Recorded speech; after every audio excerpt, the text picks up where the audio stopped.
what's happening around the world and what's happening here at home. A very good evening and welcome to Primetime News. I'm Sandra Ferdinando. And I'm Naveksha Gurusekar, and here are your headlines for tonight.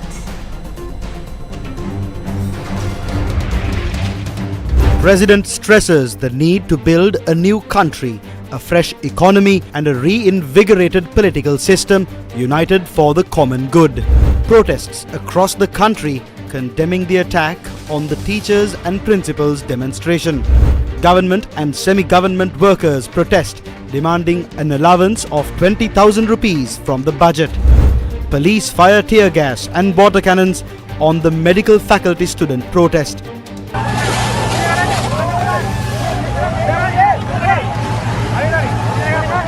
India continues to monitor China's Xian 6, which is in Columbo. Port City Commission approves the operation of 2 cryptocurrency exchanges. Sri Lanka wins more medals at the Asian Para Games 2023.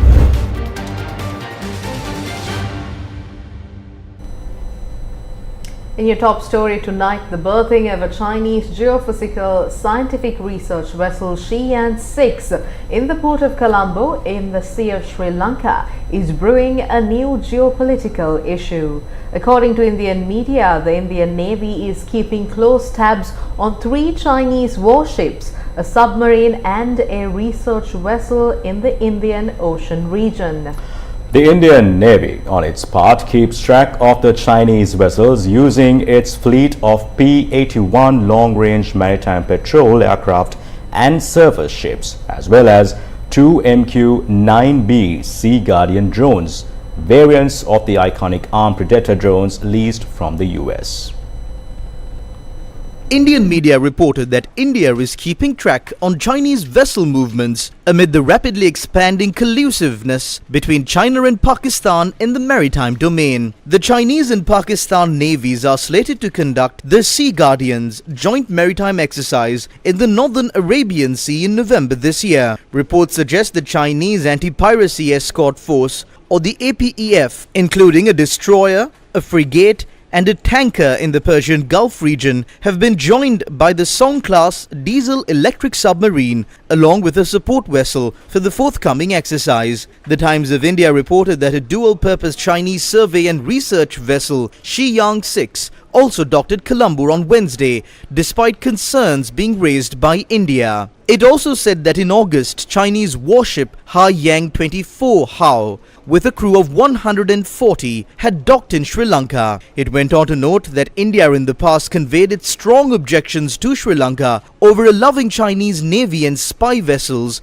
to come to its ports, and the docking of Chinese research and space tracking vessel Yuan Wang 5 at Hambantota in August last year had in fact led to a major in India and Sri Lanka. The Times of India says packed with large antennas, advanced sensors and electronic equipment undertake snooping, monitoring satellite launches and track trajectories of ballistic missiles test fired by India in the Indian Ocean region. It added that the survey vessel also map oceanographic and other data useful for navigation and submarine operation. Chinese geophysical scientific research vessel Xian 6, which reached Sri Lanka on the 25th of October, continues to remain at the port of Colombo. The Deputy Harbour Master for Colombo said the vessel is expected to depart on Saturday. However, that is likely to change. The National Aquatic Resources Research and Development Agency, or NARA, said that it received permission from the Ministry of Defence to engage in research activity with the Xian 6. However, NARA was not given a specific date or time to board the vessel. Chinese geophysical scientific research vessel Xian 6 made global headlines after India became concerned over its route to Sri Lanka. India had also raised its concern with Sri Lanka at the highest diplomatic level. However, as planned, the Xian 6 reached Sri Lanka on the 25th of October.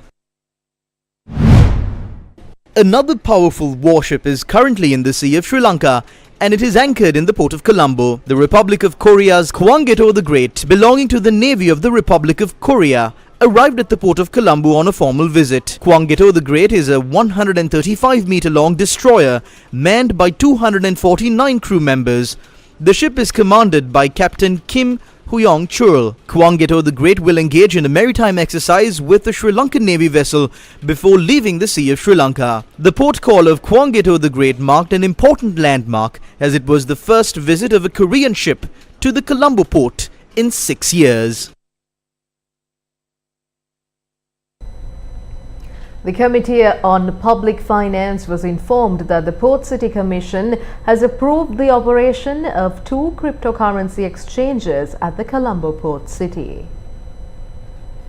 The Port City Commission informed the Committee on Public Finance of its decision to approve 2 crypto operations at the Colombo Port City recently, and COPF had recommended that the opinion of the central bank be obtained over the matter. What is cryptocurrency? At its core, cryptocurrency is typically decentralized digital money designed to be used over the internet. Is cryptocurrency legal in Sri Lanka? Cryptocurrencies are not considered as legal tender in Sri Lanka and have no regulatory safeguards relating to their usage in the country. In March 2023, the public was notified that the Central Bank of Sri Lanka has not issued any license or authorized any individual or business to operate schemes involving cryptocurrency and has not authorized any initial coin offerings or any variant of it. Cryptocurrency mining operations, cryptocurrency exchanges, deposit taking or custody services related to cryptocurrency or any cryptocurrency investment advisory service. What is the position of the CBSL now? A senior official attached to the Central Bank of Sri Lanka told Newsfirst that Sri Lanka's laws with regard to cryptocurrency is likely to be amended in the near future. The Central Bank of Sri Lanka organized a program yesterday under the theme Building a Country Free of Corruption. President's Counsel Sarat Jayamane was the keynote speaker of this event, and the event was chaired by the Governor of the Central Bank, Dr. Ranil Wickremesinghe.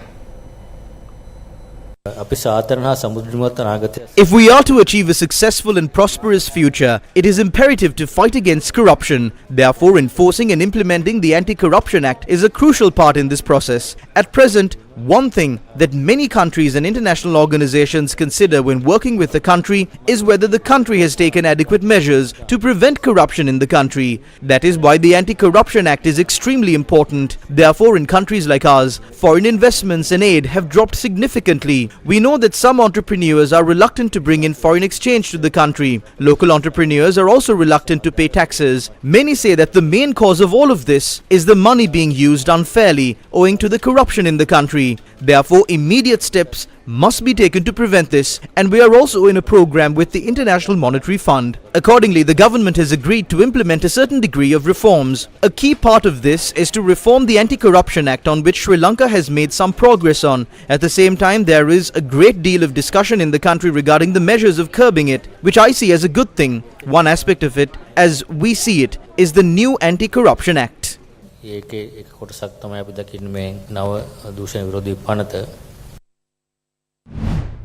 An online discussion titled IMF Long Overdue Reforms Sri Lanka as a Case Study was held earlier today. Speaking at the event, Governor of the Central Bank of Sri Lanka, Dr. Ranil Wickremesinghe, spoke about independence of the central bank.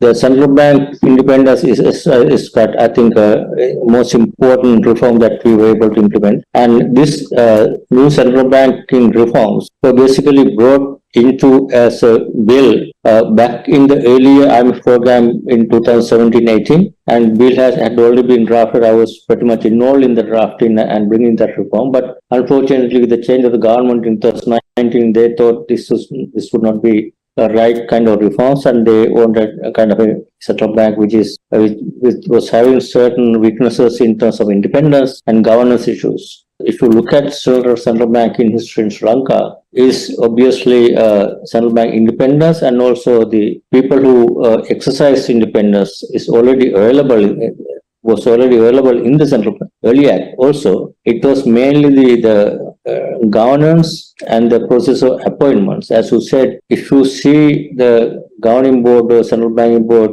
people are appointed coming from some kind of political influence and without proper exposure, suitability, integrity, then obviously whatever the process that would create, leading into trouble. That's what we have seen in our experience. If someone can study, I think a lot of evidence. But this is where in the new act, in the law, there are strong provisions to prevent that kind of happening in terms of governance, accountability, independence. Is in terms of appointment of the people to the governing boards, monetary policy boards, and also the checks and balances, presence of both the legislature and the executive authority, and also the accountability and the fixed terms to ensure that once the boards are appointed, they have sufficient independence and cannot be influenced, both financial independence and the policy independence, and obviously more strong accountability provisions. You can't have only independence without proper accountability. As much stronger accountability provisions are there. Former IMF Director Dr. Shamini Kure expressed the following views regarding the role of the IMF. If I had to identify one important area that the IMF needs to rethink, I think its role and adapt to a much more complex creditor environment, it's on sovereign debt restructuring, and particularly for middle income, but also for lower income countries. One of the things I think is that the process takes too long. It's a complex creditor landscape, as the governor was saying, and the IMF policies need to adapt. In particular, while every single argument that for the existing policy or some small variation of it makes sense in a sort of a particular bureaucratic bubble, the fact of the matter is that the process takes way too long. It took Sri Lanka a year to get to the board, and the IMF needs to balance the debtors' needs. But I don't mean just giving money with low conditionality or anything like that. What I mean is the need to respond fast. The IMF really needs to put the debtor at the center of this and kind of not be afraid to use the policy tool it already has. I would say the board has a conflict of interest on this one because they both represent creditors and they're supposed to do what's good for the IMF membership, which includes the debtors. Ministry of Transport and Highways Bandula Gunawardena says that there are 30 dilapidated bridges in the country that cannot be repaired due to the current economic situation in the country. Now, he made this statement at an event organized to declare open a temporary staircase erected at the Bambalapitiya train station. After reports surfaced of the dilapidated state of the bridge at the Bambalapitiya train station, the President himself intervened and directed officials to allocate 50 million rupees for the renovation of the bridge. The renovation of the bridge is currently ongoing. Minister of Transport, Highways and Mass Media Bandula Gunawardena today attended an event to declare open a temporary staircase created on either side of the bridge.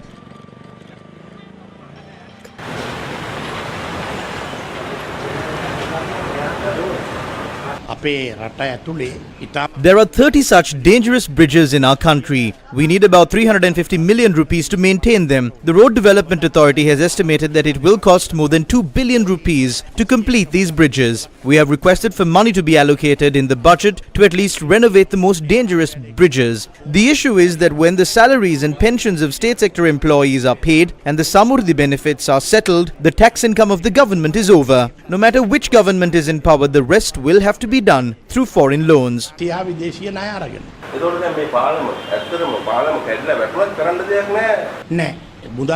No, if we don't have the money, there is nothing that can be done. The only way that the money can be sourced for this is by increasing taxes. But if the taxes are increased, it will burden the people. Who declared it open? The labourers who worked here have a certain pride in their work. If these labourers who completed this bridge in 10 days declare open this bridge, what is wrong with that?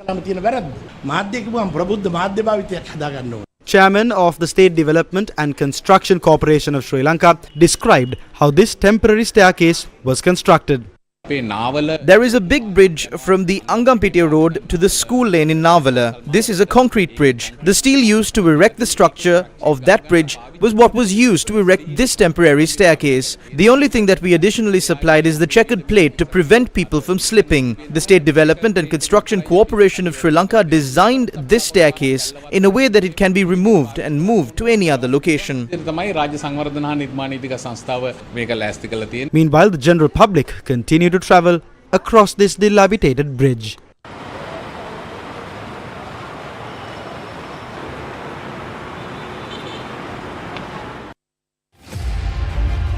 No clean water to quench their thirst. The water that is found is unsuitable for consumption. This has led to kidney disease among children and elders, and they have no one to reach out to for help. Bringing an end to this misery, Government provided clean drinking water to the people of Sinipura, Kantale. Government for the people, by the people. Newsfirst with the people. Authorities have revealed that an electricity generator caught fire and was the cause of the massive inferno that engulfed a retail apparel store located on the Second Cross Street in Petta. 23 people were injured in the incident that took place this morning.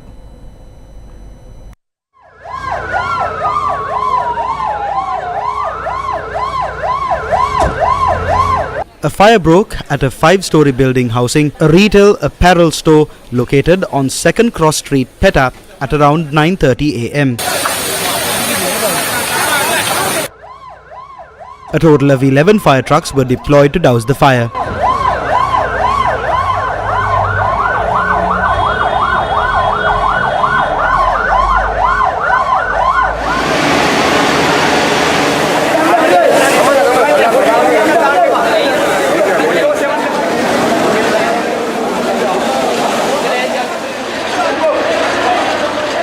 Rescue personnel made great efforts to rescue those who were trapped inside due to the fire.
The fire broke out at around 9:20 am. We did not know what to do. As everything was going up in flames, the fire spread fast as it was all clothing.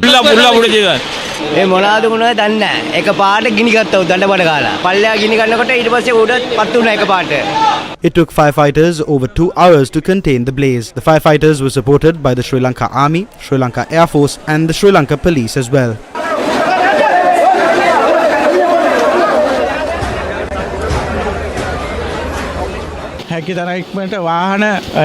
We deployed 11 fire trucks and 45 firefighters immediately to the site. We managed to rescue the trapped men and women using our specially equipped vehicles. 23 people were admitted to the Columbo National Hospital following the blaze.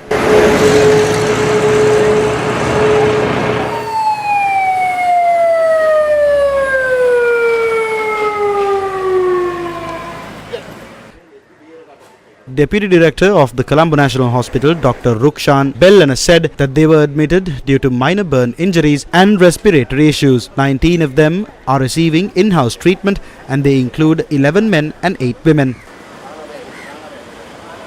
The damages caused by the fire is yet to be estimated. Sri Lanka Police said that the fire may have broken out after an electricity generator caught fire when an attempt was made to burn coconut husks using petrol in order to light up an incense burner. Samples are to be delivered to the government analyst for further investigations. Sri Lanka police used tear gas and water cannons to disperse a protest staged by the Medical Faculty Students Action Committee close to the Nelung Pokuna Theatre in Colombo. The Medical Faculty Students Action Committee organized a protest in Colombo to oppose the attempts being made to privatize education. The protest commenced at the new town hall in Colombo. As the protest commenced, Sri Lanka police used tear gas and water cannons to disperse the group.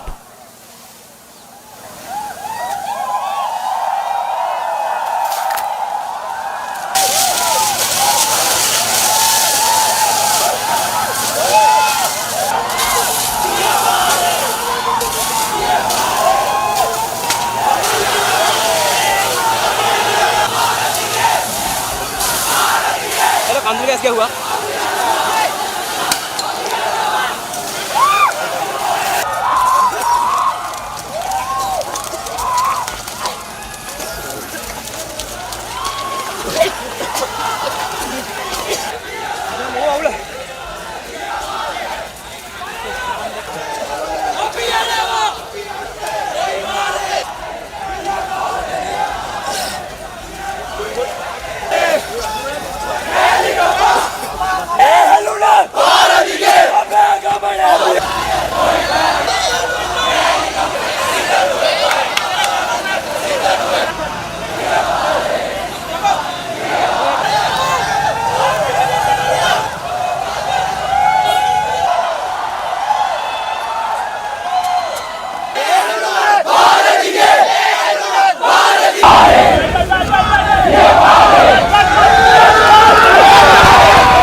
Members of the Medical Faculty Students Action Committee who dispersed once again attempted to gather at New Town Hall and were once again met with police force.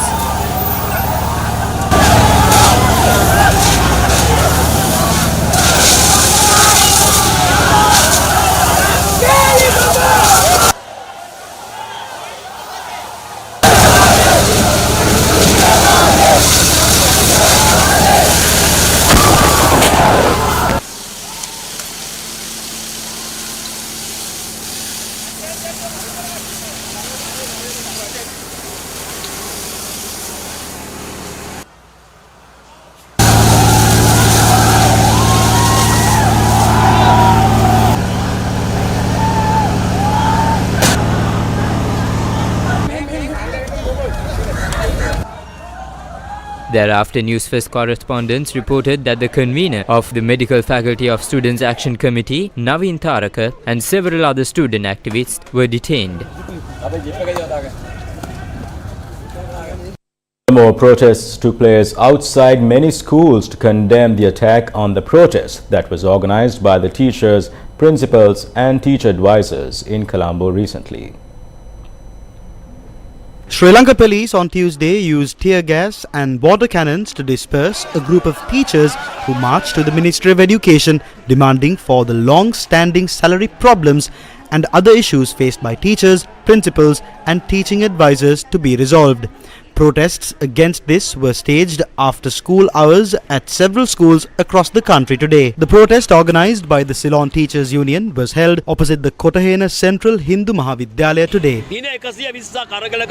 We engaged in a struggle for 120 days to win the first part of our salary. We will not turn back without securing the remaining two-thirds of it as well. We demanded the government to heed our demands. If we don't get solutions to our issues in the budget to be presented on the 13th, we will take serious steps against it. Understand the message given by teachers who took to the streets today. Teachers who marched in protest from the Bandaravatta Parakrama Vidyalaya in Gampaha staged their protest in Bandaravatta along the Gampaha Yakkala road. We would like to inform the government that we are ready to protect the right to education of the children of the nation. We are ready to intensify this battle to secure 6% from the budget allocated for education, to stop collecting money from parents of children, to provide compensations to school students and resolve the salary anomalies of teachers and principals. This was the protest staged opposite the George E. De Silva Park in Kandy.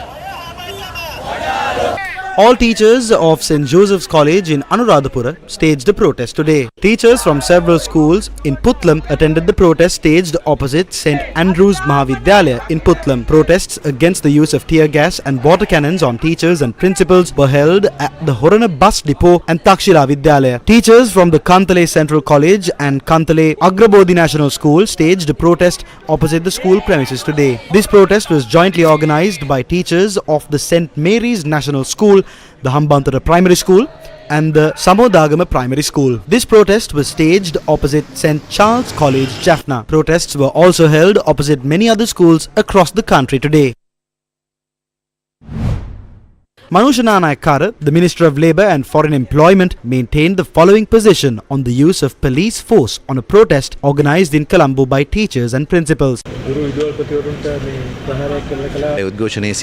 People should know a limit to their protests. Teachers and principals need to know the limit to their protests. The police will be forced to act if the protesters are trying to disrupt the everyday lives of the citizens and the peace and stability of the country. That is why the police took those measures. We must look into the needs of the protesters and whether or not they have fulfilled their responsibilities. Government, semi-government and provincial service trade unions held a joint protest urging the government to provide them with an allowance or salary increment of 20,000 rupees. The protest took place opposite the National Water Supply and Drainage Board office in Kurunegala. Despite the rising cost of living, we have not seen any sort of increment in our salaries. It is not possible to survive on the same salary as we did 5 years ago. If we do not receive our allowances, we will be forced to take drastic measures. We urge the government to listen to us. The protest was staged for almost an hour. Acknowledging the inherent political differences in a multi-party democracy, President Ranil Wickremesinghe made a call to all politicians and citizens alike to unite. He was speaking at an event at Royal College, Colombo. President Ranil Wickremesinghe attended an event that was organised at Royal College, Colombo, marking a century of educational excellence at Reed Avenue. Additionally, a special book printed to commemorate this prestigious occasion was presented to the President by the two editors of the book. We have also come to a turning point. We can no longer go with the old system. It's a crisis of the old order and the old order is collapsed. We can't go back to that, whether it be economics, whether it be education, whether it be politics. We have to build something anew. Look at the future. The country you all want, not the country we had. Look at a new country, a new economy, a new political system, everything. A country meant for you all, not for us. And we royally should be capable of doing it. From C.A. Lawrence, what did we did? Up to all the J.R. Jayawardene and others, we built a new country. So we have come to that point, and let us get together all and build that new country together. We should not fail. And I'd like to ask all my colleagues in Parliament, let's get together and work whatever be our political differences. There has to be political differences in a multi-party democracy. Let's all get together and build that country. There are several factors that led to the dispute between the Sri Lanka Pudujana Peramuna and several parties within the government, including the UNP. The SLPP criticized the actions of the government today as well. If the CEB assumes that in order to operate without a loss it needs to increase tariffs, then there is no need for a CEB. There is no need for a ministry. Give it to a young man and he would do it better. Independent MP Nima Lanza challenged the SLPP to defeat budget and call for elections instead of criticizing the ministerial portfolio swap. Why don't they object to the budget and leave? Why not face the next parliamentary election? The people will respond.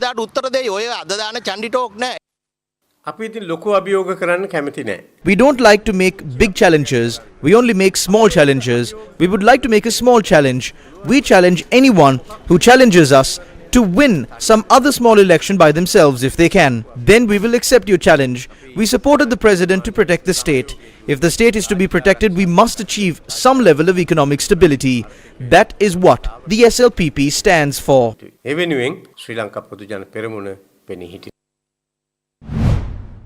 The Samagi Janabalawegya says that several factions in the government itself are staging this act.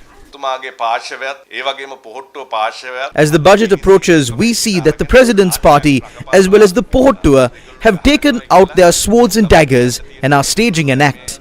They are fighting with each other. But all we have to say is that despite their act, both the parties, the President's faction and the Pohottua, are afraid of the election.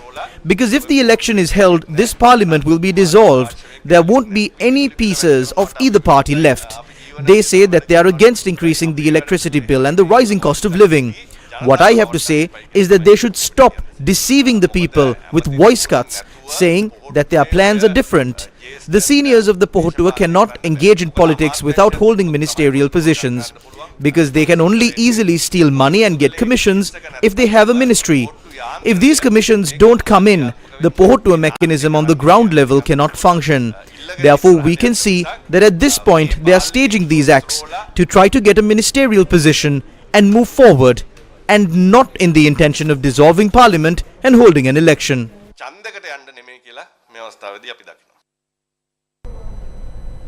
Sri Lankan authorities have taken strict measures to crack down on traders selling rice at exorbitant prices. Government officials have been instructed to carry out island-wide raids to locate shops that sell rice for exorbitant prices. Sri Lanka's Trade Minister said that if it is not possible to end the sale of rice for high prices, measures will be taken to import rice to the country. In the recent past, producers and sellers of rice have been selling rice above the control price. This is not something that the people of the country can bear.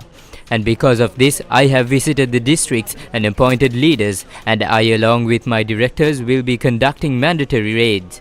I notified all officials today that if we are still unable to control this price instability, we will be taking necessary steps to import rice. We are carrying out this process in all the districts of the island. There were also problematic solutions related to the Consumer Authority in the past few days. There were bad reactions by the public. Today I advised all of them if there are any complaints regarding this or if this continues, we will have to take a decision related to the Consumer Authority.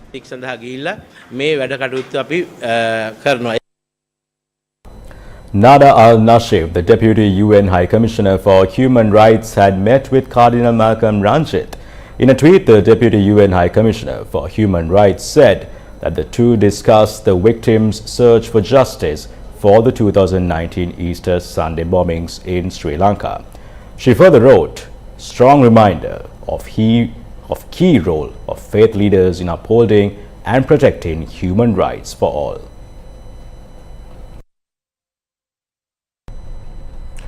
Milinda Moragoda presented the first copy of Ashoka Vadana to the Mahanayaka Theros of the Malvathu, Askiri and Ramana sects in Kandy. The book contains selected articles from his newspaper column of the same name that ran in the Sunday Lanka Deepa during Moragoda's tenure as High Commissioner to India. The purpose of the column was to present the experience of India in the realms of economic, science, society and politics placed within the context of Sri Lanka. Copies of the book being presented to the Most Venerable Tibbatuave Sumangala Nayaka Thera, Mahanayaka of the Malvathu chapter, to the Most Venerable Varakagoda Sri Jnanaratana Thera, Mahanayaka of the Askiri chapter, and to the Most Venerable Makulave Vimala Thera, Mahanayaka of the Ramanya Mahanikaya, R.A.D. Sirisena, General Secretary of the Urumayake Ulpatha, and Sampat Rambukkanage were presented at the event. A Tamil translation of the Ashoka Vadana column was also carried concurrently in the Sunday Thinakaran during this period. The Tamil version of this selection of articles will be published shortly.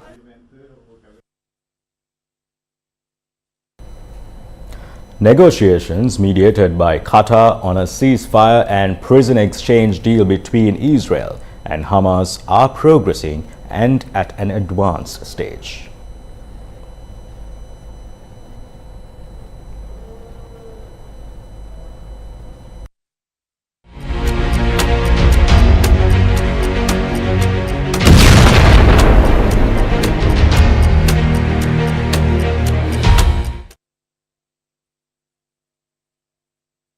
The report on negotiations for a ceasefire between Israel and Hamas officials in Qatar progressing comes in line with Israel's recent readiness to pay a price for the release of hostages, America's concern over the implications of a land invasion in Gaza, and Palestine's imminent need for a ceasefire. According to Spain's acting Prime Minister, the Council of European Union has accepted Spain's proposal to hold a peace conference in about 6 months on the conflict between Israel and Hamas. Madrid currently holds the EU Council's rotating presidency, overseeing the 27-member bloc's legislature until the end of the year. The war, now in its 20th day, is the deadliest of 5 Gaza wars for both sides. The Hamas-run Gaza Health Ministry said on Thursday that more than 7,000 Palestinians have been killed so far, more than 3 times the number killed in 6-week-long Gaza war in 2014. In the occupied West Bank, more than 100 Palestinians have been killed in violence and Israeli raids following Hamas's surprise rampage on October 7th in southern Israel. A senior Hamas official told the Associated Press that the Palestinian militant group needs greater intervention from its allies, including Iran-backed Hezbollah in Lebanon, in its war with Israel. A Hamas delegation has said the group needed time to locate all of those who had been taken to Gaza by various Palestinian factions during a Hamas-led attack on Israel on October 7th that prompted the war. The number of hostages kidnapped from Israel held by Hamas in Gaza has also been updated to 229. The ambassador of Palestine to Sri Lanka called for all fractions to stick to the truth. First of all, highly appreciated the Sri Lankan position, the Sri Lankan support, especially the public support that we have from Sri Lanka.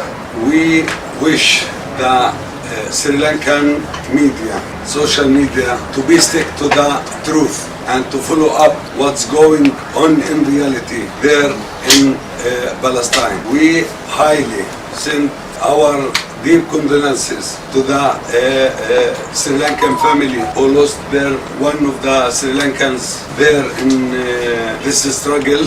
We don't know the circumstances, how this happened, what really happened, because many crossfires happened there. Where is the international community taking active steps to apply international law, to hold Israel responsible, to ask Israel to apply international law? As a Palestinians, we already had accepted the compromise. We accepted to have our homeland on 22% from the whole historical homeland for us. We are the generous people there.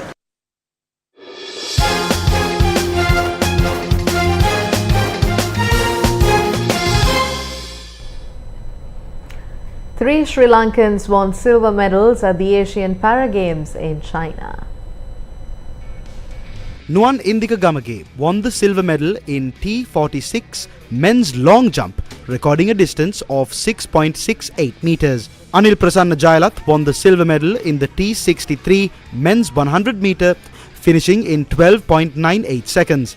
Galina Basnayaka won silver in S9 women's 400 meter freestyle, while Naveed Rasheen Rahim won the bronze medal in the men's event.